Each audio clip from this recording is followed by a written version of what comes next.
आपल्याला दिसत नाहीये सध्या काही विद्यार्थी ते रस्त्यावरती पाठ काढताना पाहायला मिळतात. तुझं नाव काय आणि या पावसामध्ये हे पाणी या ठिकाणी सातत्याने भरतं का पाऊस? हा, दररोज भरतो. कोणी याची दखल घेत नाही? कोण नाही घेत आहे, कोण नाही घेत आहे. नगरसेवक या ठिकाणी काम करतात का? नाही आमदार वगैरे काही काम करतात का? नाही. पाहिलं तर कोणी या ठिकाणी रस्त्यावरती उतरून काम करत नाही असा यांचा संपूर्ण विद्यार्थ्यांचा दावा असल्याचं आपल्याला पाहायला मिळतं. काही नागरिक आहेत, आपण त्यांच्याशी बोलणार आहोत. गेल्या किती वर्षांपासून ही समस्या भेटते? गेले 25 वर्षापासून ही समस्या भेटत होते. परंतु कसं आहे की सर्व राजकीय नेते आले की गेले, पण काही झालेलं नाही, उपाय काय त्याच्यावरती झालेला नाही आहे.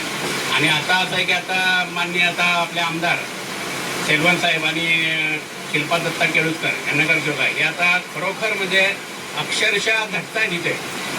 पाणी असो, तुमच्या कोणत्या बिल्डिंगच्या समस्या असो, 10 मिनिटात ते हजर होतात आणि समस्याचं निर्वहन करतात. आत्ताही ते प्रयत्न करतात. आत्तासुद्धा ते पाण्यामध्येच उभे आहेत.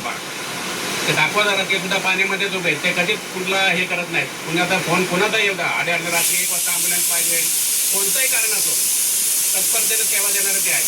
दत्ता केळुसकर या ठिकाणी ते देखील ग्राउंड झिरोवरती आलेत, परंतु मनसे या ठिकाणी ग्राउंड झिरोवरती